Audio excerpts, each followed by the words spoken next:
Fala pessoal, sejam muito bem-vindos a mais uma resolução de questões, dessa vez concernentes ao simulado de biologia com conteúdo de membrana plasmática.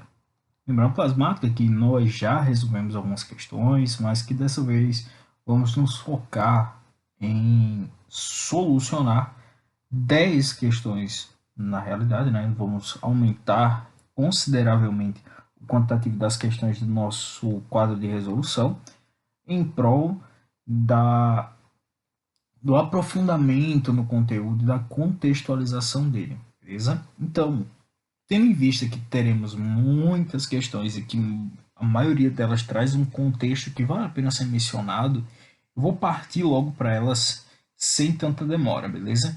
Então, vamos lá. A primeira questão diz o seguinte: a salga da carne é uma forma muito antiga de conservação desse alimento. Isso ocorre porque muitos micro-organismos decompositores, como fungos e bactérias, ao entrar em contato com a carne, que está envolvida pelo sal, tendem a. Então a gente vai complementar esse fragmento textual aí, beleza? E para complementar esse fragmento, eu preciso mencionar o seguinte: que a salga da carne é uma prática muito realizada, beleza? E eu acredito que vocês conhecem carnes desse tipo, né? A própria carne de charque, que algumas regiões chamam de jabá, né? Outros, outros exemplos como o bacalhau, tá? Até o fígado alemão, esse é um tanto quanto menos comum para a maioria das pessoas, visto que era uma iguaria que era mais acessível à população, né? Nem todo mundo podia comprar o fígado fresco e, consequentemente, o pessoal começava a comprar ele depois de muito tempo, né? Que havia sido, vamos dizer assim, é, retirado, né? Do bovino que foi abatido e, consequentemente, o pessoal salgava ele, visto que não haviam vendido ele no preço original, em seu estado fresco, a uma pessoa que realmente pudesse comprá-lo. Então, adicionava-se o sal para preservar aquela carne por mais tempo, mas com o passar do tempo, essas carnes que foram salgadas eram vendidas por um valor menor. No caso do fígado, que não é necessariamente uma carne, mas é tido como um complemento alimentar, né, riquíssimo em vitaminas, o fígado alemão era vendido ao povo de uma condição, um poder aquisitivo mais baixo, né? Mais fraquinho. E aí, consequentemente, depois, com a acessibilidade do produto, muita gente passou a comprar o fígado fresco e, consequentemente, o fígado alemão passou a ser uma iguaria mais cara, inclusive. Então, o que era a condição mais barata passou a ser a mais cara e hoje não faz parte usualmente da nossa dieta. Poucos comem ou já comeram fígado alemão. Mas, enfim. Então, por que se salga a carne? Veja, o micro-organismo que se deposita numa carne com uma grande quantidade de sal está chegando no meio que hipertônico. Só que nós sabemos que o sal não vai entrar simplesmente na membrana, afinal de contas, o meio que está hipertônico, constituído por um sal, que é um composto iônico, automaticamente irá inviabilizar transportes como a difusão. Logo, o que irá acontecer é a saída da água do meio celular para o meio extracelular. Por quê? Porque, visto que o sal não vai entrar na célula, a ideia é que o solvente saia da célula para solubilizá-lo. Logo, o nosso organismo que iria ser responsável pela decomposição da carne, seja ele fungo, bactéria, não sei, de repente vamos considerar uma bactéria, não teria a possibilidade de ficar ali, manter-se vivo ali, visto que, mediante a alta concentração de sal, ele iria perder a sua água, né, e consequentemente iria desidratar até a morte. Então, até ocorrer uma lise dele, né? Então, automaticamente a gente fica aí com a letra B, certo? A segunda questão é da UERJ, da Universidade Estadual do Rio de Janeiro.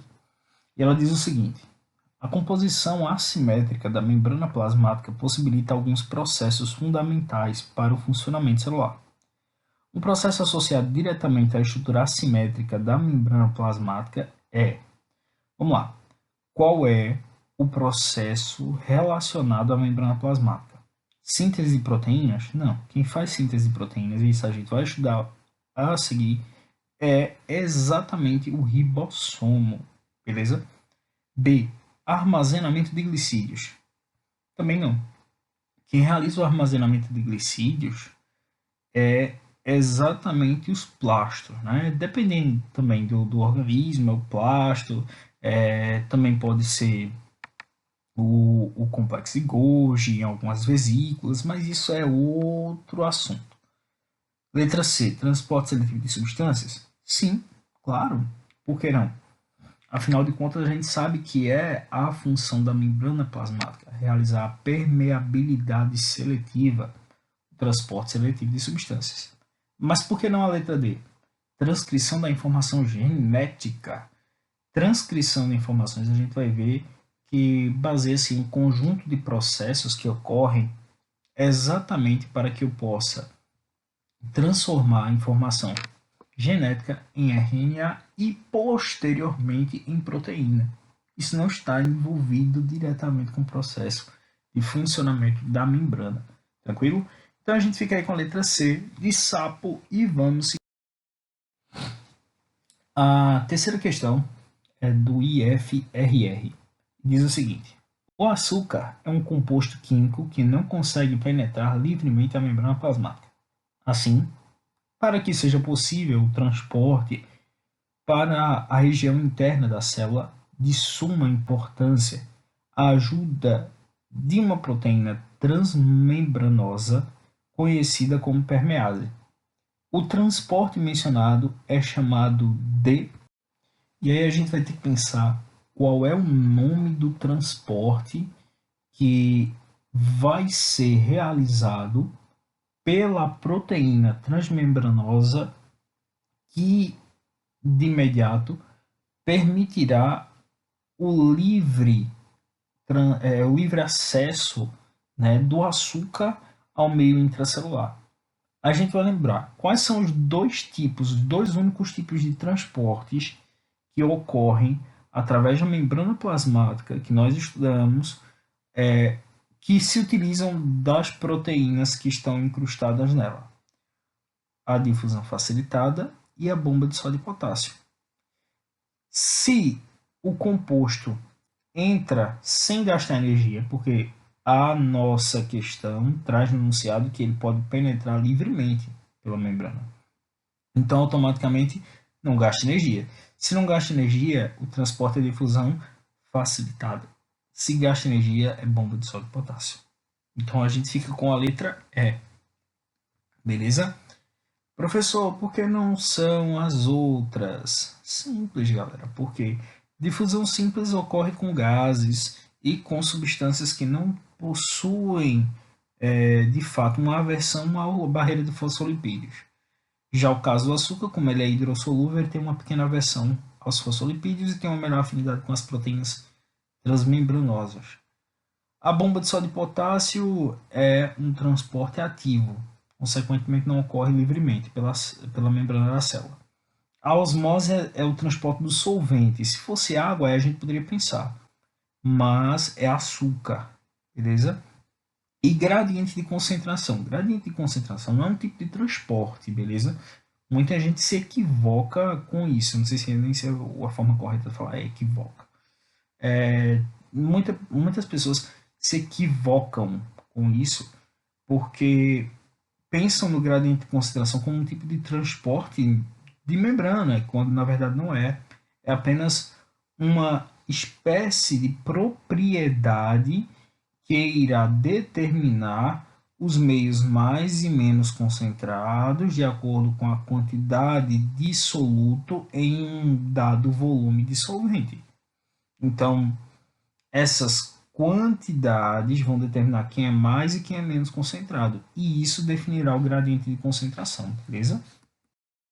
A quarta questão diz o seguinte: uma das estratégias para a conservação de alimentos é o salgamento, a adição do cloreto de sódio em HCl, historicamente utilizado por tropeiros, vaqueiros e sertanejos para conservar carnes de boi, porco e peixe. O que ocorre com as células presentes nos alimentos preservados com essa técnica? Bom, mais uma vez nós somos apresentados ao processo de salga da carne e mais uma vez somos questionados de qual o tipo de processo lá que ocorre nessa situação. E a gente tem letra A. O sal adicionado diminui a concentração de solutos em seu interior. Bom, vamos lá. Por conta do sal lá de fora, a bactéria, o fungo, aquele momento, aquele micro-organismo que ocorre ali, né, naquele dado meio, naquela carne, vai perder soluto dentro de si porque tem sal lá de fora? É isso? Bom, não acho que seja o caso. Letra B. O sal adicionado desorganiza e destrói suas membranas plasmáticas. É isso, minha gente. É o sal que vai destruir a membrana plasmática, vai desorganizar a membrana plasmática das células. Letra C. A adição de sal altera as propriedades de suas membranas plasmáticas. Será? A propriedade da membrana é alterada por conta do sal? Letra D. Os íons Na+, e Cl- provenientes da dissociação do sal entram livremente nelas. Livremente? Íons pela membrana? Não. A gente sabe que íons não têm livre acesso através da membrana, tanto é que, para que eles possam entrar, realizamos o gasto de energia. E letra E. A grande concentração de sal no meio extracelular provoca a saída de água dentro delas. Opa! Chegamos aí exatamente na alternativa que gostaríamos de ouvir para resolver essa questão. A letra E é a ideal. Por quê? Porque não tem como eu diminuir a concentração de soluto porque botei mais soluto lá de fora. Tá? Não dá. Então não é a letra A. Não tem como o sal destruir as membranas plasmáticas, desorganizá-las. Não, não tem nada a ver. E nem mudar suas propriedades, como diz na letra C. Não vai mudar a propriedade. O processo é simples. Na presença de um meio hipertônico, a célula começa a desidratar por osmose na tentativa de equilibrar as concentrações dos meios intracelular e extracelular. Dando continuidade, nós temos a quinta questão, que é da Univag, e diz o seguinte: células vegetais, quando túrgidas, não sofrem ruptura de seus envoltórios celulares. Isso a gente viu em aula. Se tu não lembra disso, volta lá na aula de osmose, beleza?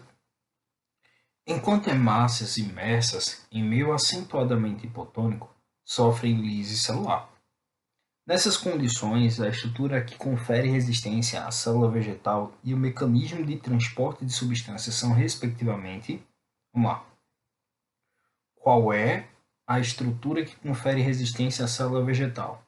Parede celular. Quem é responsável por determinar a rigidez da célula vegetal? É a parede celular, minha gente, que é constituída principalmente por celulose e outras substâncias proteicas, né? E, bom, o mecanismo de transporte de substâncias em relação a passagem de solvente, né, no processo que está sendo mencionado, visto que é a turgidez, né, que está ocasionando uma ruptura do envoltório. Nesse ponto específico, a gente está falando de osmose, tá? Porque quando, tem algumas palavras-chave, vou explicar dessa forma. Vai ser um bizuzinho para vocês. Tem algumas palavras-chave que vão te direcionar à osmose. São elas: turgidez, os casos de plasmólise, plasmoptise, hemólise, tá? Essas palavrinhas, né, hipotônico, hipertônico, geralmente estão associadas aos processos que são relacionados à osmose, tá bom? Então é justamente a osmose que está sendo mencionada na situação problema, tranquilo? Não esqueçam disso, tá? Isso é muito importante. Vamos seguindo. Então a gente fica aí com a letra B, tá? Parede celular. A sexta questão é do IFRR. Diz o seguinte: o controle de entrada e saída de substâncias na célula é uma das propriedades da membrana plasmática. Sobre os mecanismos desse transporte é correto afirmar. Vamos lá. Vamos dar uma olhadinha aí e descobrir qual é o processo que está coerente com a sua descrição, tá? Porque vai ser assim. As alternativas vão nos citar um processo e vão nos dar uma breve definição do que ele provavelmente se trata. E a gente vai tentar determinar qual é o que está correto, beleza? Então vamos lá. No transporte ativo, as substâncias atravessam a membrana contra um gradiente de concentração. Até aí está tudo ok. Realmente, no transporte ativo, o gradiente de concentração não vai estar a favor, tá? Vai estar contra o processo. Com o auxílio de proteínas transportadoras e com gasto de ATP. Sim, corretíssimo, tá? Corretíssimo. Realmente eu preciso de proteínas transportadoras neste caso, visto que os íons não passam livremente pela barreira de fosfolipídios, e eu também preciso aí da ajuda das proteínas nesse processo, mas essas proteínas demandam do gasto de energia, tá bom?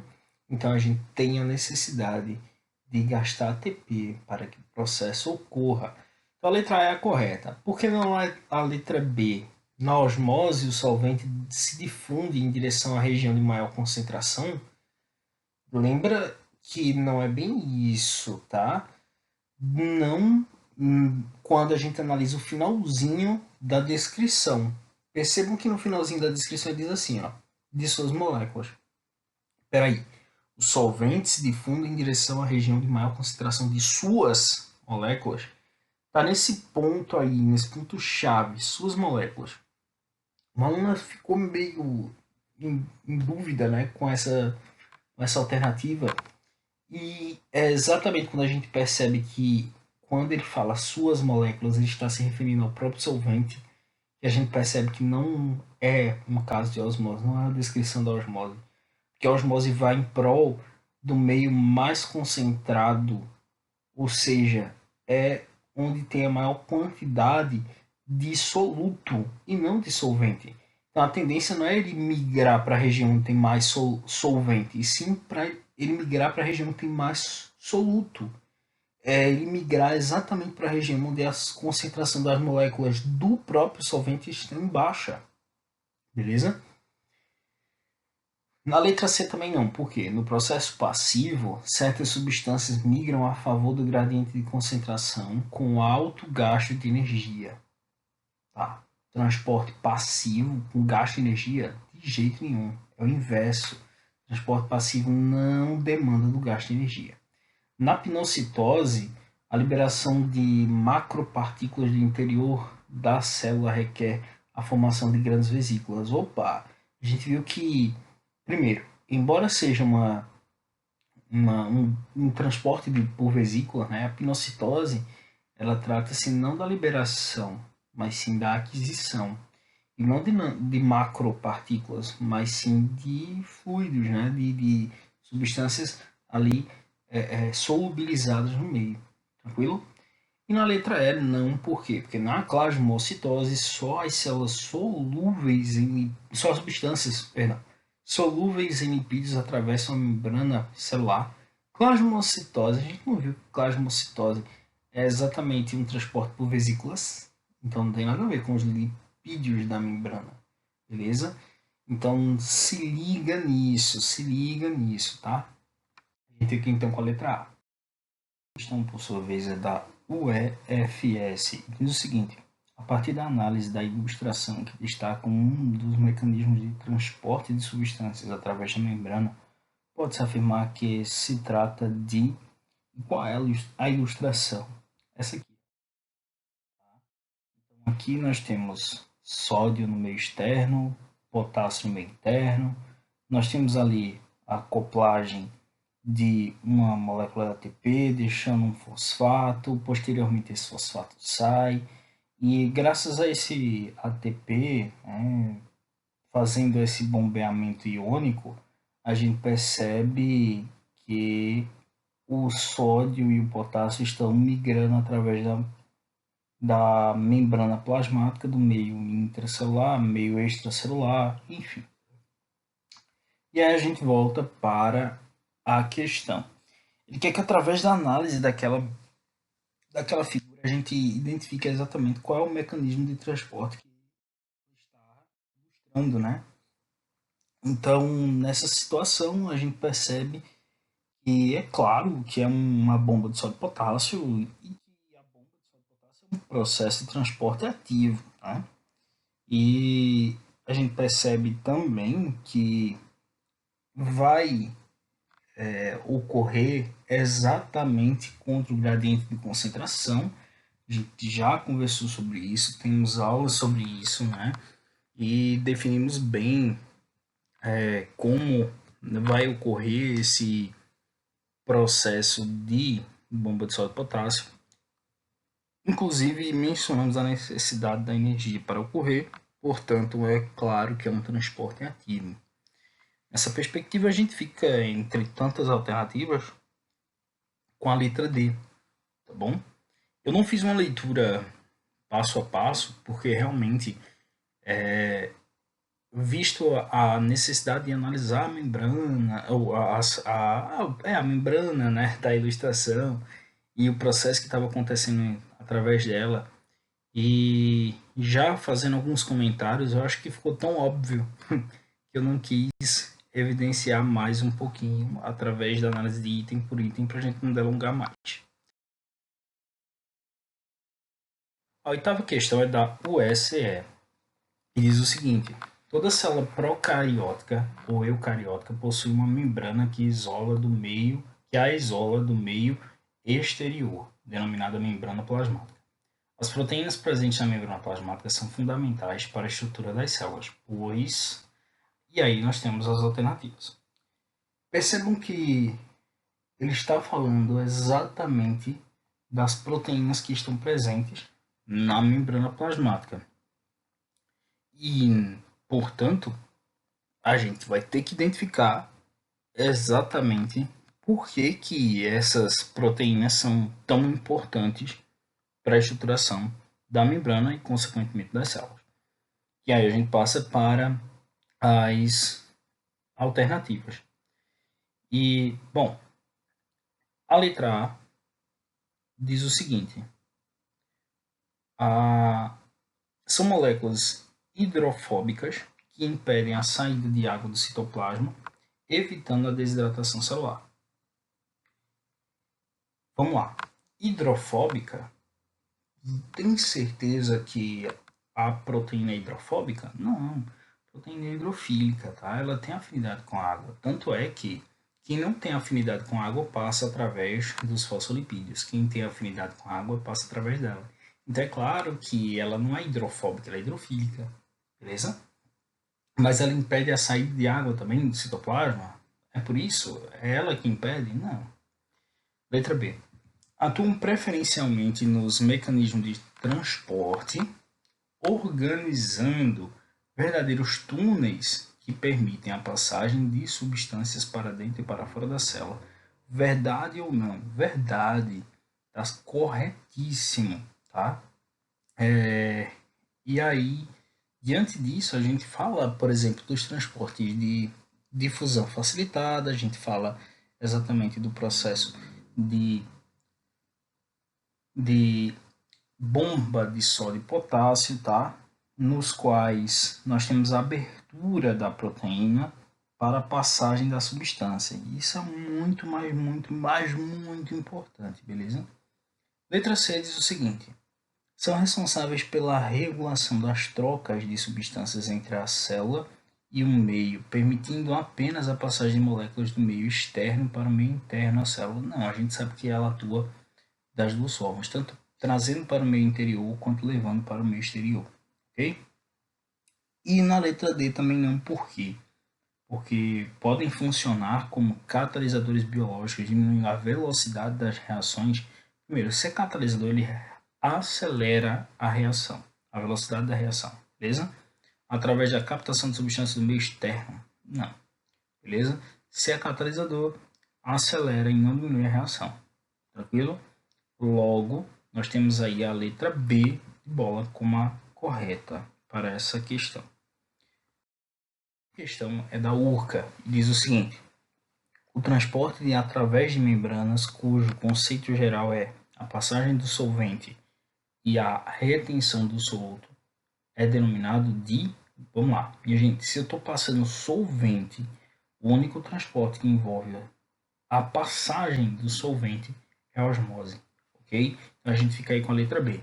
Eu já estou sendo mais direto porque solvente, a gente toda vez que bateu em solvente era osmose, tá bom? E a 11ª questão é da Unital, que diz o seguinte: as membranas biológicas são estruturas altamente seletivas e demarcam limites celulares e subcelulares. Pequenas moléculas neutras podem penetrar e atravessar essas membranas por simples difusão, mas a maioria das moléculas e íons dependem de transportadores altamente seletivos para atravessarem as membranas biológicas. Considerando a composição das membranas biológicas, podemos afirmar que a especificidade dos sistemas de transporte está intimamente relacionada com a presença de... Vamos lá. A questão ela pode ser fragmentada em 3 pontos fundamentais. O primeiro ponto diz que existe a membrana, que ela é fundamental, que algumas moléculas passam por elas de boa, certo? Sem muito problema, de uma forma simples, né? Através da difusão. Mas a maioria está restrita a um transportador, um facilitador do processo que vai atuar principalmente em algumas moléculas específicas e nos íons, tá? E a terceira e última parte da questão menciona ainda que a partir da composição dessas moléculas é possível dizer qual é esse elemento que está presente na membrana que vai atuar ajudando no transporte da maioria das substâncias. Então a gente sabe o seguinte, que a membrana ela é lipoproteica, ela é feita de lipídios e proteínas, fosfolipídios principalmente, né, e proteínas transportadoras, proteínas que estão ali integradas à membrana, né, seja incrustadas parcialmente ou integralmente, atravessando inclusive e fazendo a comunicação entre os meios intra e extracelular. E aí a gente percebe o seguinte, que as substâncias que precisam de um transportador a facilitar sua entrada ou saída são exatamente proteínas. Então, da composição básica da membrana plasmática, lipídios e proteínas, os lipídios são aqueles que permitem essas passagens mais simples mencionadas no início da questão, enquanto aquela substância que vai permitir, aquela unidade que vai permitir a entrada de forma facilitada de outras moléculas e íons são as proteínas. Então a gente fica ali com a letra C, beleza? Bom, galera, é isso. Eu espero que vocês tenham gostado, tá? Espero que vocês tenham conseguido revisar aí os conceitos fundamentais através das nossas questões e tenham tido um bom resultado, um bom êxito resolvendo cada uma delas, ok? Eu vou ficando por aqui. Fiquem com Deus, um cheiro bem grande no coração e até mais, viu? Tchau, tchau.